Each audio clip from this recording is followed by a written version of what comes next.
मौत की गल होनी है जो जिंदगी की गल होनी उस रूहानियत को मनफी नहीं किया जा सकता। जिथे जिथे मौत आती है उत्थों उत्थों मनुख डरता है, तो मनुख मरण तो डरता।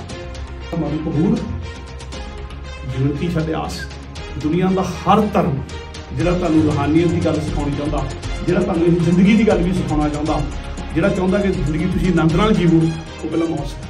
वो कहंदे कि मैं उदों तक नहीं मरना जब तक तलवंडी साबो दे विच इत्थे गुरु ने कहा सी इत्थे गुरु की काशी यूनीवर्सिटी बनूगी, जाती यूनीवर्सिटी नहीं बनती। तो कबीर जी के शब्द ना भी ऐसी करनी कर चलो तो मस हो जाने वाली गल कि एक तो मेरा जनाजा डॉक्टर वैद हकीम नहीं जाना, दूजा जिन्हें हीरे जवाहरात मेरी जदों ना जनाजा लैके जाना वो मेरे सिर भी जाए। पहला दिन सी जदों रोटी पकाई जरूर पर खाधी नहीं। इन्ना सरमाया होने के बावजूद, इन्ने हीरे जवाहरात होने के नाल, इन्नियां मोहरां होने के बावजूद, इन्ना सोना होने के बावजूद फिर भी एक साह उधारा नहीं लै सकिया।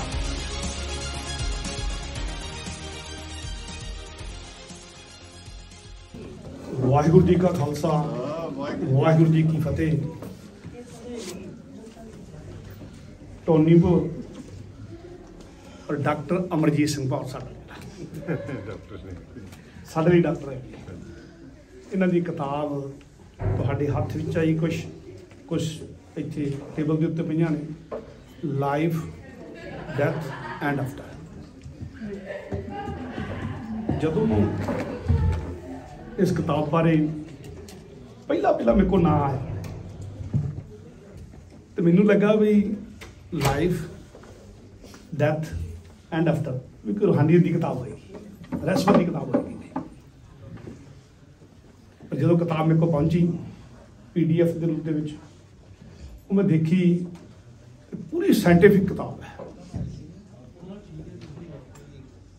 जो मौत की गल होनी है ना, जो जिंदगी की गल होनी उस रूहानियत को मनफी नहीं किया जा सकता। ना रूहानियत तो बिना जिंदगी आ ते ना रूहानियत तो बिना मौत बारे पता लाया जा सकता है। ये जरूरी गल है। पर किताब पूरी की पूरी साइंटिफिक है, पर रहस्य दी गल्लां नहीं, जो साडे सामने हुंदा है, जिहदे चों हर एक नूं लंघना पैंदा है, और सानूं पता लंघना हर एक नूं पैंदा, पर सानूं बिल्कुल नहीं पता कि उस चों किद्दां लंघीए। बहुत घੱਟ लोग है जिहड़े जानते। सानूं तो शायद जदों किसी के घर आप अफसोस करन जांदे, सानूं ये नहीं पता अफसोस करना किद्दां आ। शब्द मुक जाते साडे, जां असीं बहुत ज़्यादा बोलते हैं जां असीं कुचज्जा बोलते हैं, तो जे नहीं तो फिर चुप कर जाते हैं। तिन्ने गल्लां करते हैं। पर मैं मनुख की निजी जिंदगी बारे जे किसी पंजाबी दे लेखक ने सब तो पहला लिखा तो डॉक्टर गुरबख्शन प्रीत लड़ी सी। डॉक्टर मैं शब्द मैं कहता, पर गुरबख्शन प्रीत लड़ी सी। प्रीत लड़ी मैगजीन चलाते तां करके नाल जुड़ गया गुरबख्शन प्रीत लड़ी सी। उन्होंने मनुख ने बैठना किद्दां, उठना किद्दां, खाना किद्दां, गल किद्दां करनी है, बैठना किद्दां, हर गल बारे उन्होंने लिखा। तो जो मनुख की कामयाब हो सकता, वड्डे कामयाब जो मनुख होंगे उन्होंने निक्की जिंदगी की निक्कियां निक्कियां गल्लां सिक्खियां होंदियां। और जो मैं किताब पढ़ रहा सीगा ते आरंभ तो गल लैके साडे विच लैके निक्कियां निक्कियां गल्लां जिहड़ियां कीतियां, साडे आले दुआले जो कुछ वापरदा जिद्दां दा वापरदा ਉਹਦਾ ਸਾਰੀਆਂ ਗੱਲਾਂ ਕੀਤੀਆਂ। मैं ਉਹਦੇ बारे ਤਾਂ गल बहुत ज़्यादा नहीं करनी ਤਾਂ कि तुसीं किताब पढ़ो, तो करने भी मैं इस अंदाज ही चाहुंदा कि आपां सारे उहनूं सुन सकीए। कई बार जो आप मौत की गल करते हैं, जिंदगी की गल करते हैं, मौत तो बाद जो कुछ साडे घरां च हुंदा आ जां होना चाहिदा आ, जिहड़ी किताब च गल कीती कि जो साडे आले दुआले हुंदा जां होना चाहिदा, जो उहदी गल करते हैं बोरिंग गल लिखना पैंदी आ। असीं डरदे भी गल कर लगे, ये पता नहीं क्यों डरदे, पर डरदे आपां सारे हैं, क्योंकि आपां डरदे सारे ही मौत तो। और एक मैनूं विद्वान के शब्द साझे याद आ रहा, वो कहता मनुख जो डरदा तो सिर्फ मौत तो ही डरदा। तो जिन्होंने पूछे नहीं मनुख तो एक्सीडेंट तो डरदा, कहता एक्सीडेंट तो डरदा ही इसे करके कि एक्सीडेंट की मौत हो सकती है। मनुख तो कहते बीमारी तो भी डरदा, कहते बीमारी तो डरदा ही इस करके कि बीमारी की मौत हो सकती है। जब आप कहिए मनुख लड़ाई तो डरदा, कहते लड़ाई तो भी इस करके डरदा कि लड़ाई च मौत हो सकती है। जिथे जिथे मौत आउंदी है उत्थों उत्थों मनुख डरदा है, क्यों मनुख मरण तो डरदा।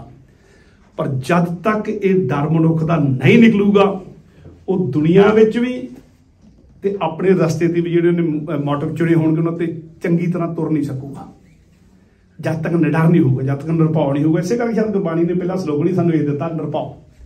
और इसे करके गुरबाणी दे विच जिहड़ी गल कही गई आ पहली गुरु नानक तो भी पहला जिहड़ी कबीर जी की गल दर्ज की गई गुरबाणी दे विच, वो कहंदे भी जिस मौत तो है मनुख तो डरदा है ना, उस मरण दे नाल ही परमानंद की प्राप्ति हुंदी आ, मौत के डर नूं खत्म करन दे नाल। और गुरु नानक साहब ने जो किते पुछे तो गुरु नानक साहब कहते हैं कि पहला मरण कबूल, जीवन की छड्ड आस, हो सबना की रेणका तो आओ हमारे पास। जब तक तू पहला मरण नूं कबूल नहीं कर लैंदा, इस लई अध्यात्मिक नज़रिए ते की गल है, पर है गल मनुख की जिंदगी लई सच है। तो मैनूं लगा कि जे आपां यही कह दिंदे डैथ एंड आफ्टर तां भी गल संपूर्ण सी, जे आपां कह दिंदे लाइफ एंड आफ्टर तां भी गल संपूर्ण सी, क्योंकि लाइफ ते डैथ नूं जां जिंदगी ते मौत नूं वख करके नहीं देखा जा सकता, दोनों एक दूजे नाल जुड़े हुए आ। जिन्ना बंदा जिंदगी दे नाल वधिया जुड़िया होगा उन्नी वधिया मौत भी हंडाऊगा हो। और जिन्ना बंदा मौत तो डर हो जाऊगा, मौत के बारे जिन्ना ज्यादा समझ लूगा, वो जिंदगी भी उन्नी वधिया मान सकता। इसे करके शायद रजनीश ने अपनी किताब भी पूरी लिखी है, किताब दे विच वो सारी गल्लां इहदे च करदा है। कहंदा मैं मृत्यु सिखाता हूं, रजनीश की किताब है, जरूर पढ़ियो, जी हिंदी पढ़ सकते, पंजाबी च शायद उसका लफा होया होवे। वो कहंदा मैं मृत्यु सिखाता हूं, और दुनिया का हर धर्म जिहड़ा तुहानूं रूहानीयत की गल सिखाउणी चाहुंदा, जिहड़ा तुहानूं इस जिंदगी की गल भी सिखाउणा चाहुंदा, जिहड़ा चाहुंदा कि जिंदगी तुसीं आनंद नाल जीवो, वो पहला मौत सिखावेगा। और एक किताब जिहड़ी आ मौत जदों वापर जांदी तुहाडे आले दुआले च, उदों तुसीं की कुछ करना, उदों बाद च की कुछ ना, वो सिखाउंदी आ। मौत का डर भी चकदी है किताब, क्योंकि वापरनी आ। गुरबाणी ने यही गल कही शायद आपां जदों गुरु तेग बहादुर जी के श्लोक पढ़ते हैं तो गुरु तेग बहादुर जी एक थां ते शब्द श्लोकां दे विच कहंदे ने कि चिंता तां की कीजिए जे अणहोनी होए, अनहोनी होवे तो दी चिंता करो। कहंदे मौत दा आउणी आउणी आ, इस संसार का नाशवंत है ही आ। इत्थे राम गयो रावण गयो, राम भी चल गया रावण भी चल गया, इन्हां सारिਆਂ ने चले ही जाना है, किसी ने फिर रहना नहीं, असी भी चले जाना है सारे ने। और अज जो मैं मौत की गल कर रहा तो मैं ये गल कह दिया कि सिख पंथ की बड़ी महान हस्ती, बड़ी लंबी सेवा की, और मैं उन्होंने बड़े लंबे समय तो जानिया, बाबा इकबाल सिंह जी बड़ू साहब वाले, वो अज गए ने। तो मैं उन्होंने जी ना डिटरमीनेशन देखी, शायद अज तो 10-11 साल पहला। वो कहते कि मैं उदों तक नहीं मरना जब तक तलवंडी साबो दे विच इत्थे गुरु ने कहा सी इत्थे गुरु की काशी यूनिवर्सिटी बनूगी, जाती यूनिवर्सिटी नहीं बन जाती। तो उदों उन्होंने उम्र 85 साल के नेड़े तेड़े सी, फड़ के उठाते से उन्होंने, मैं उदों तक नहीं मरना। तो सचमुच अज जदों गए आ, यूनिवर्सिटी भी बन चुकी आ, और यूनिवर्सिटी बनाउण करके उस गुरु की काशी यूनिवर्सिटी बनाउण करके दमदमा साहब दे विच जिथे सतगुरु दा बचन होया सी, यूनिवर्सिटी बनाउण करके उन्होंने 2 दिन पहले अजे पद्म श्री भी मिलिया, ते अज वो गए आ। सो उड्डी डिटरमीनेशन नाल जिहड़ा बंदा जिया उहदी जान दा भी फिर दुख नहीं हुंदा किसे नूं। वो कबीर जी दे शब्द ना भी ऐसी करनी कर चलो तुम हसो जग रोए वाली गल आ। वो जी गल है, वो एक किताब, वो भी गल जी रूहानियत के नाल जोड़ के है, रूहानियत की गल नहीं है, साइंटिफिक गल है, कल्ली कल्ली गल साइंटिफिक है। और डॉक्टर भौर जी क्योंकि साडे डॉक्टर ही आ, मैं परिवार में उस समय तो जानता जब मैं पंजाब की धरती से रहिंदा सीगा, पता नहीं लाइक करन कि ना करन, पर मैं कह देना चाहना बड़ी वड्डी हस्ती सिख पंथ की सुखदेव सिंह भौर जी श्रोमणी गुरुद्वारा प्रबंधक कमेटी के जनरल सकत्तर रहे, और श्रोमणी गुरुद्वारा प्रबंधक कमेटी के जनरल सकत्तर रह के उस पद्धर की लीडरी च रह के ईमानदार रह जाना किस विरले के हिस्से जाता, उन्होंने हिस्से आया, और बेबाकी ना रह जाना। और जो सारे बंदे दबाव पिया हो उदों भी कल्ले खड़े हो जाना, उन्होंने हिस्से च आए तो उन्होंने भाई साहब आ, तां करके मेरे मूँह शब्द निकलते जिहड़े उत्थे सुनते होंदे सीगे। सो अमरजीत सिंह भौर इन्होंने अपने तजर्बे चो लिखा, जिदा ने कहा 22 साल तो लैके 20 साल तो लैके 22 साल तो लैके इन्होंने काम किया हॉस्पिस ना। सो उस तजर्बे चो गल निकली, नीरी साइंटिफिक गल निकली। मैं कहानी कह के क्योंकि एक कहानी किताब च कही गई, मैं गल अपनी खत्म कर देनी, ज़्यादा टाइम तो लगे। जिथे बाकी सारी गल्लां कही, एक पुरानी तुहानूं सानूं सेध देण लई गल हैगी रूहानीयत वर्गी गल, सिकंदर दी जीवन चो इस किताब के लिखी पढ़ियो तुसीं जरूर। मैं पर उसका एक दो सेंटेंस के सारंश कह जाना। सिकंदर महान नूं सारे जानते हैं। वो बंदा जिन्हें सारी दुनिया ने जितन का कभी तहिया किया, जनान तो तुर के गया तो साढ़े बहादुर पंजाबियों ने ढक लिया, ब्यासा नहीं टप्पन दिता।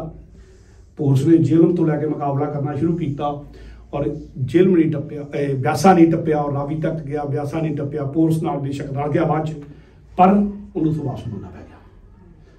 वापस मुड़दा उन्होंने पता लग गया बीमारी आ गई, मैं वापस अपनी मां को नहीं जा सकता। मां याद अपनी मां नूं याद कर रहा तो पता लगता मां भी याद कर रही है। जो पता लग गया नहीं तो बड़ा बंदा सी, वड्डे सुपने लैण वाला बंदा सी, वड्डे संदेश देने वाला बंदा सी। बंदा छोटा नहीं सी, कदे महान शब्द एवं नहीं किसी नाम नाल जुड़ जाता। कोई गल होंदी है बेशक दुनिया जितन तुरया सी और वड्डे बंदे ही दुनिया जितन तुरते होंदे आ।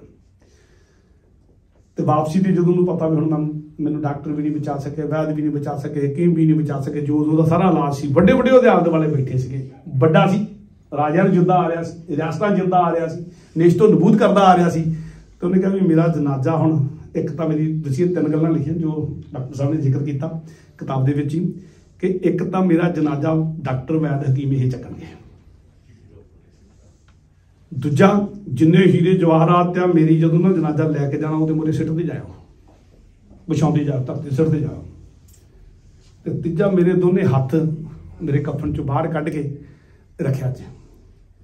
वो तिना गल्लां जो मतलब एक लाइन च गल कहा कि एडे एडे दुनिया भर के वड्डे डॉक्टर दुनिया जित के सारा सरमाया इकट्ठा करके दुनिया भर के डॉक्टर वैद हकीम नाल होने के बावजूद ये मौत नूं नहीं डक सके, मौत कर लिया। इस स्नेहा देना चाहता हो इसे करके डॉक्टर वैद हकीम जिहड़े आ जनाजा चक्कण नाल नाल चक्कण हो। एक गल दूजी कहता हीरे जवाहरात सिरते जाओ, इन्ना सरमाया होने के बावजूद, इन्ने हीरे जवाहरात होने के नाल, इन्नियां मोहरां होने के बावजूद, इन्ना सोना होने के बावजूद फिर भी एक सा उधारा नहीं लै सकिया, एक सा खरीद नहीं सकिया। ये भी मिट्टी दी ढिलियां बन गई है, ये भी सिर ते जा। एक दूजा सुनेहा है तो तीजा सुनेहा कि सिकंदर दुनिया जितन का खाब लैके गया सी ते खाली हथी जा रहा आ, सारे ने खाली हथी जाना। ये तीन सरिये जिहड़े सिकंदर दे राही उस कहानी दे राही जिहड़ी साडे पुरातन विरसे नाल जुड़ी हुई आ, जदों दा लैके इतिहास शुरू होया उदों तो लैके नाल जुड़ी हुई आ।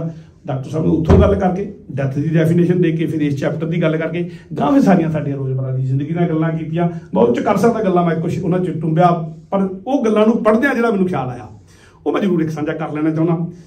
जदों मैं किताब पढ़िया सी मैनूं टॉलस्टॉय बड़ा याद आया, दुनिया का क्लासिक कहानीकार।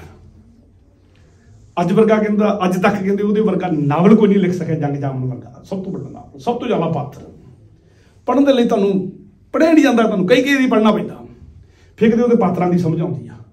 सब तो ज़्यादा पात्रां नाल सब तो वड्डे आकार वाला नावल जिहड़ा टॉलस्टॉय ने लिखिया जंग जामन नावल सी उहदा, पर उहदी कहानी मैनूं बहुत याद आई। टॉलस्टॉय पूरा ही याद आया पर उहदी कहानी मैनूं वार वार याद आई। मैं वो कहानी जरूर अगे नाल सांझी कर लेना चाहुंदा, जिहड़ी किताब पढ़दे याद आई। तो जदों मैं कहानी दा नाल सांझी करूँगा तो तुसीं देखिओ किताब कितनी दिलचस्प है, किताब किस विषय की गल करदी है। टॉलस्टॉय कहंदा जिन्होंने कदे कहानी पढ़ी उन्होंने याद ना अपनी याद ना जोड़ लिया, कोई कहानी पंजाबी दे विच भी लथे हुए आ, पर इंग्लिश दे विच किताब टॉलस्टॉय दी रशियन बोली तो लैके इंग्लिश आई जी। How much land does a man require, एक मनुख नूं थां किन्नी कुछ चाहिदी आ, किताब का नाम सी किन्नी कुछ थां, पंजाबी चो लिखा है। तो टॉलस्टॉय कहंदा भी एक मास्को दे नेड़े एक पिंड दे विच एक किसान टब्बर रहिंदा सी, जिमीदार टब्बर के कोल इन्नी कुछ जमीन सी कि अपने जोगी मक्की भी पैदा कर लेंदे सी, कणक भी पैदा कर लेंदे सी, चौल भी पैदा कर लेंदे सी, तो बाकी जो सब्जियां चाहिए वो भी पैदा कर लेंदे सी। घर दे विच ना कणक की कमी सी, ना मक्की की कमी सी, ना चौलों की कमी सी, ना सब्जियां की कमी सी। फल फ्रूट उन्होंने खेतों च हुंदे सीगे, किसी गल की कमी नहीं सी। इन्ने कु उन्हां कोल थां सी, उन्होंने कुछ कुकड़ियां रखियां हुई सी, इन्नियां कु कुकड़ियां सन कि सारे परिवार लई ते आले दुआले आए गए लई आंडे उन्हां कोल हो जांदे सन। रशिया दे विच सारे आप अपने धर्म दे जाके बाहर निकल के गल करिए ते जदों किते लोड़ पैंदी कुक्कड़ कोई झटका भी कर लेंदे सन। फिर कहंदा उन्होंने इन्नियां कोई भेडां भी रखियां होईयां सन कि भेडां दे जिहड़ी उहदी वाल ला के उन्हां दे कंबल जिहा बना के ते सर्दियां तो भी बच जांदे सन। ते इन्नियां कु उन्हां कोल घर दी छत भी इन्नी कुछ सी कि सर्दियां तो बचाव हो सकदा, गर्मियां तो बचाव हो सकदा सीगा, कमी किसी गल की नहीं सी। एक दिन कहते घूमदा घूमदा रमता साधु एक ਜਿਹੜਾ ਅਧਿਆਤਮਿਕਤਾ ਦੀ ਗੱਲ ਕਰਨ ਵਾਲਾ, ਰੂਹਾਨੀਅਤ ਦੀ ਗੱਲ ਕਰਨ ਵਾਲਾ, ਉਹਨਾਂ ਕੋਲ ਆ ਕੇ ਪਿੰਡ 'ਚ ਅਟਕ ਗਿਆ। ਸਰਦੀਆਂ ਦਾ ਸਮਾਂ ਸੀ, ਉੱਥੇ ਅਟਕਣਾ ਸੀ। ਉਹ ਮਹੀਨੇ ਸੀ ਸਰਦੀ, ਰਸ਼ੀਆ ਜ਼ਿਆਦਾ ਪੈਂਦੀ, ਠੰਡ ਜ਼ਿਆਦਾ ਪੈਂਦੀ ਆ। ਉਹਨਾਂ ਕੋਲ ਉਹ ਮਹੀਨਾ ਖੰਡ ਉਹਦੇ ਕੋਲ ਅਟਕਣਾ ਸੀ, ਜਿਹੜਾ ਸਰਦੀਆਂ ਦਾ ਜ਼ਿਆਦਾ ਮਹੀਨਾ ਜਦੋਂ ਬਰਫ਼ ਜੰਮਦੀ ਹੁੰਦੀ ਸੀ। ਉਹਨਾਂ ਕੋਲ ਰੁਕਿਆ। ਪਰਿਵਾਰ ਨੇ ਬਹੁਤ ਸੇਵਾ ਕੀਤੀ ਤੇ ਜਦੋਂ ਸਰਦੀਆਂ ਖਤਮ ਹੋ ਗਈਆਂ, ਜਾਣ ਲੱਗਾ ਨਾ ਜਦੋਂ, ਤੇ ਉਹ ਕਹਿੰਦਾ ਜਿੰਨਾ ਪਰਿਵਾਰ ਤੁਸੀਂ ਮਿਹਨਤੀ ਆ, ਤੁਸੀਂ ਤੜਕੇ ਉੱਠਦੇ ਆ, ਕਿਸਾਨ ਪਰਿਵਾਰ ਨੂੰ ਤੜਕੇ ਉੱਠਣਾ ਪੈਂਦਾ। ਤੁਸੀਂ ਤੜਕੇ 4 ਵਜੇ ਖੇਤਾਂ 'ਚ ਜਾਂਦੇ ਆ, ਮੱਝਾਂ ਨੂੰ ਚੁੰਨੇ ਆ, ਗਾਵਾਂ ਨੂੰ ਚੁੰਨੇ ਆ, ਫਿਰ ਉਹਨਾਂ ਨੂੰ ਪੱਠਾ ਦੱਥਾ ਉਹਨਾਂ ਦਾ ਇੰਤਜ਼ਾਮ ਕਰਦੇ ਦੀ ਠੰਡ ਦੇ ਵਿੱਚ, ਕੁਕੜੀਆਂ ਦੀ ਸਾਂਭ ਸੰਭਾਲ ਕਰਦੇ ਆ। ਜਿੰਨੀ ਤੁਸੀਂ ਮਿਹਨਤ ਕਰਦੇ ਆ ਤੁਹਾਨੂੰ ਤਾਂ ਬਹੁਤ ਅਮੀਰ ਹੋਣਾ ਚਾਹੀਦਾ ਸੀ।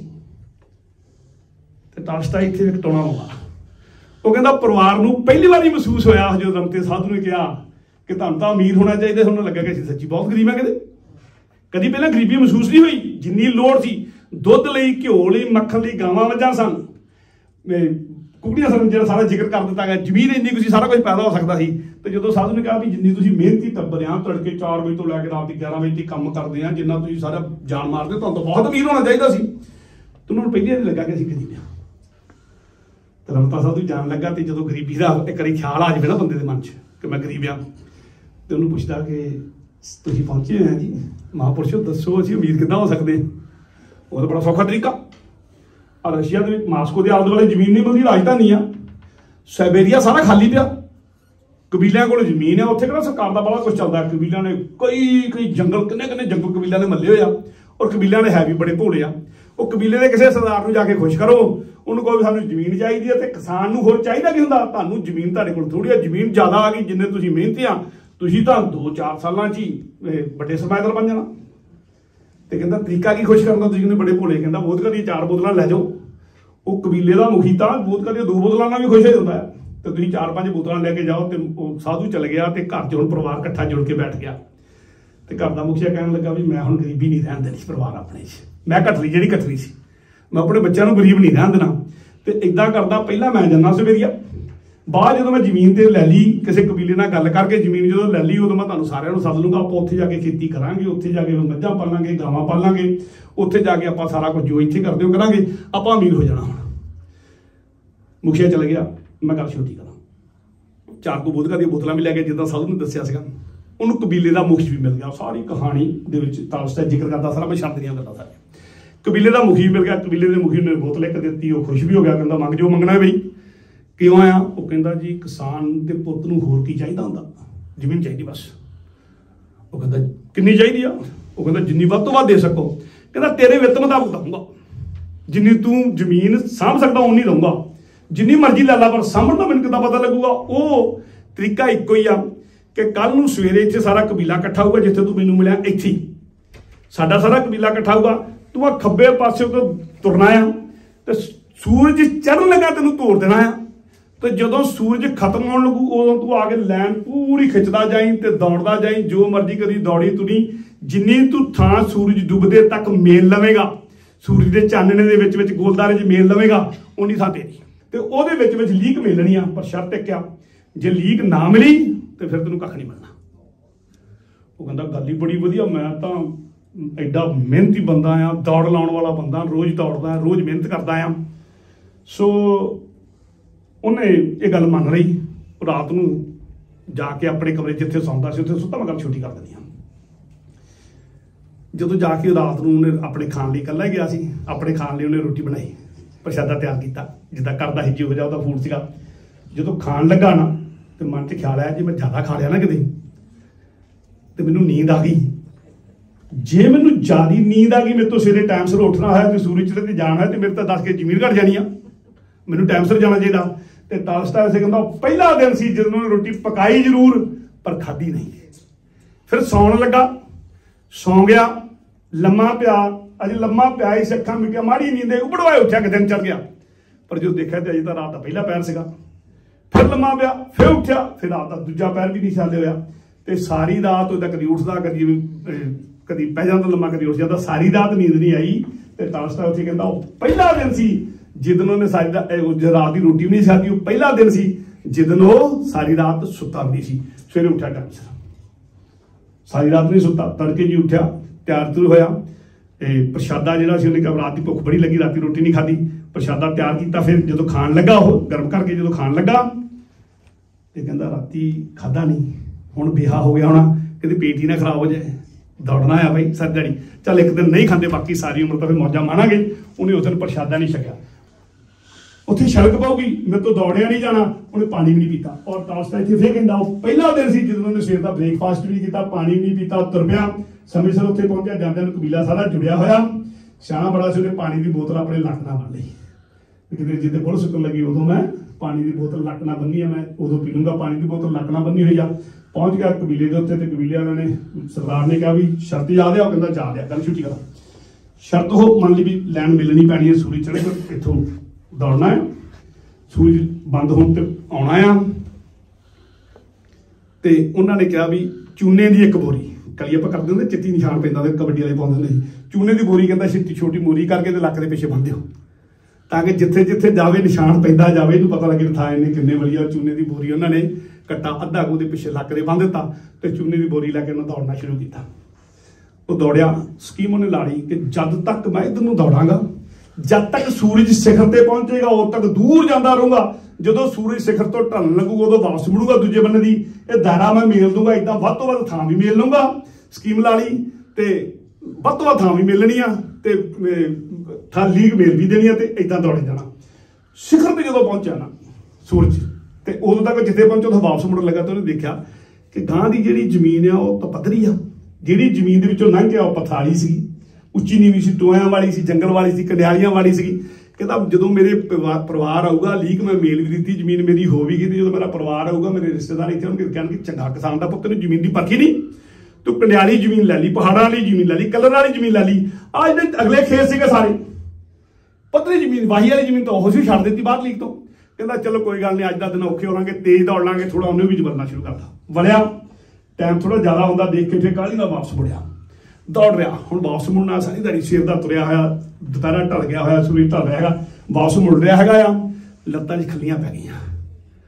पहले उन्हें पानी तुरदियां इस करके नहीं पीता कि मैं रुकूंगा पानी पीऊंगा, एक खेत जमीन का घट जाना है, पानी की बोतल कोल है, पानी इस करके नहीं पीता। फिर साह चुकन लगे, हुण पानी पीण दा समा नहीं रह गया, पर वो पानी कोल है, पानी पी नहीं रहा, तो आ गया है लीक मिलने के लिए। तो उधरों सूरज डुब रहा है, गल छोटी करा, उधरों सूरज सुनहरा होता जा रहा है, उधरों कबीले के लोग बैठे कोल देखते लीक मिलने नेड़े आ रहा है। तो कहता भी लत्तां खलियां, साह फुल गया, पानी पीने जोगा नहीं, समा भी नहीं है लीक मिलन जोगा, साह फुल रहा है, लत्तां खलियां होईयां, तुरिया नहीं जा रहा, कदम नहीं पट्टिया जा रहा, हुण डिग्या कि हुण डिग्या, हुण डिग्या कि हुण उठ नहीं होना, लीक मेल नहीं हो रही हैगी, पर वो तहैया करके तुरिया रहा, खलियां लत्तां दे नाल तुरिया, फुलदे साह दे नाल तुरदा, मरदा मरदा भी तुरिया, डिगदा डिगदा भी तुरिया। तो लीक मिलन दी, उधरों सूरज डुब रहा, सूरज नूं देख रहा, सूरज बिल्कुल थले लग गया, उधरों लीक नेड़े पहुंच गई आ। उन्हें अपने लो पूरा अपना बल जोड़ लिया, पूरा तान जोड़ लिया, कहते डिगना पवे पहला, उन्हें जाके जोर ना जाके भज के डिगे ढह के लीक मिल दी। पर लीक जो मिली आ डिग पिया, डिग्या तो फिर उठ्या नहीं, डिग्या तो फिर उठ्या नहीं। कबीले का डॉक्टर जो वैसे उन्हें आके देखा, कहता नवी देखे, कहता बंद हो गया सारा कुछ। कबीले का सरदार कहता बंदा बेशक मर गया, पर बंदा बहादुर बड़ा सी, बंदे नूं गल करनी भी आउंदी सी, बंदे नूं अपनी गल कहनी भी आउंदी सी, बंदे नूं गल समझनी भी आउंदी सी। बंदा कामयाब से अपनी जिंदगी दे विच, बहुत कामयाब सी। बेशक वो मर गया, पर जमीन अपने लिए इकट्ठी कर गया। इस करके इदां करते हैं, इहदी याद च एक कबर बना देंगे, पर कबर दी पक्की बनाओ, जिहड़ी जमीन ने जित्ती आ, बंदा कामयाब गया, जिंदी पक्की कबर बना दिओ। ते कबीले वालियां ने उहदी लाश रख के 9 फुट्टी 9 गजी कहते होंदे आ, 9 गजी कामयाब मनुख दी लंबी कबर बनाती। ते कबीले के किसी आर्टिस्ट ने उत्ते लिख दिता, how much land does man require. किन्नी को थां मनुख नूं चाहीदी, आही चाहीदी सी ना। इस किताब नूं पढ़दे जे तुहानूं एक कहानी याद आवे वार वार, तो समझो तुहाडी पढ़ी हुई किताब सार्थक हो गई। किन्नी को थां चाहीदी आ, ये गल नाल रखे, नाल नाल असीं मनुख दे तौर ते समाज विच किवें विचरना कि समाज साडे तो बाद होर खुशहाल होवे, होर खूबसूरत होवे, होर सुंदर होवे। कुछ दीजिए, अमरजीत सिंह भौर जी कुछ दे के जा रहे हैं, इन्होंने बहुत बहुत बधाइयां, और जी सेवा कर रहे हैं, ये सेवा सुखार्थी पवे। असीं सारे इन्हां दे नाल खड़े हैं, इन्ने शब्दों के नाल आप सब ने बड़े प्यार नाल सुनिया, थोड़ा टाइम ज़्यादा लग गया। ਵਾਹਿਗੁਰੂ ਜੀ ਕਾ ਖਾਲਸਾ ਵਾਹਿਗੁਰੂ ਜੀ ਕੀ ਫਤਿਹ।